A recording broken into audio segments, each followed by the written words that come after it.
यार बॉस एक मिनट, एक जरूरी बात कर रहा हूँ, वो खत्म हो जाए।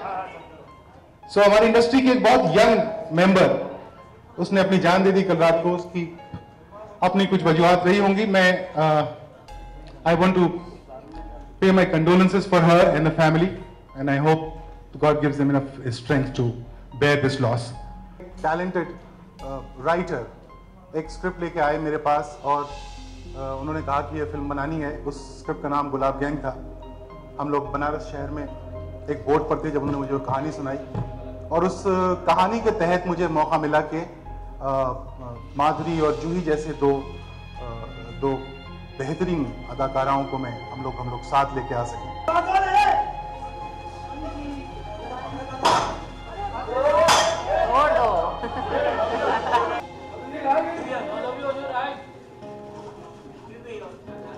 आप आगे बढ़ने ही नहीं देते, क्या करें? आप राइट जाएं, दिलवा दो यार, कहाँ चली गई? यहाँ से शुरू करते हैं। आई थिंक अभी हो गया। आप प्लीज प्ले किया जाए।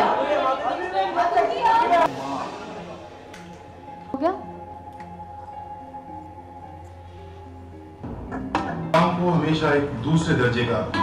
आप सुन चुके हैं, ऐसी और भी बहुत सी हैं जिनकी कहानी सुनना अभी बाकी है। आप ऐसी शूटिंग चल रही थी। शूटिंग के दौरान एक बार लंच टाइम में हमारे प्रोड्यूसर साहब आए और बोले, उन्होंने कहा कि एक बहुत ऐसे कुछ मैं सोच रहा हूँ कुछ विमेन के लिए करने के लिए, और ये मेरी आइडिया है कि लेट्स गेट स्टोरीज पूरी, मतलब इंडिया में जहाँ जहाँ से स्टोरीज है of bravery of women, heroism जिसे कहते हैं, तो उनकी स्टोरीज लेके हम कुछ एक ऐसे बनाएं आइडिया जहाँ पे उनकी स्टोरीज हम डिपिक्ट करें on screen.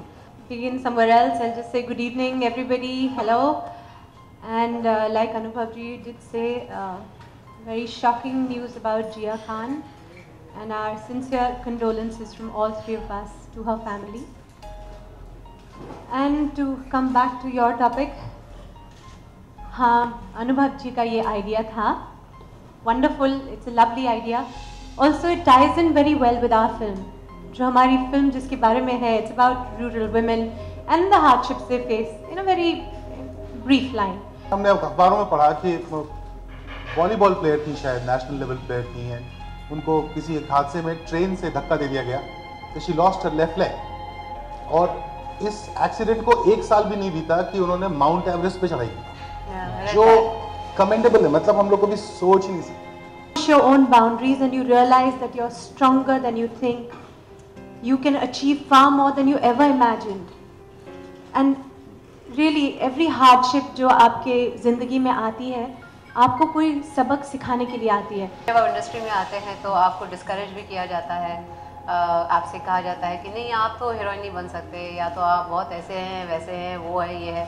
So you have to fight all that. और आप खुद में अगर आप बिलीव करते हैं तो आप खुद उस सिचुएशन से आप राइज अप होते हैं और कहते हैं you take it up as a challenge. दुनिया ही थोड़ी सी की रफ्तार बढ़ गई है और जिंदा रहना ही, मतलब रोज की मुश्किलात से जूझना ही धीरे धीरे मुश्किल होता जा रहा है।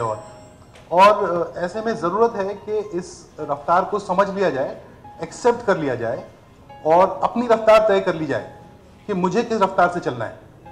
तो ऐसा नहीं है कि आप को ज़रूरी है उसी रफ्तार से भागना जिस रफ्तार से बिल गेट्स की कंपनी भाग रही है। आप अपनी रफ्तार तय कीजिए जो आपको सूट करती है।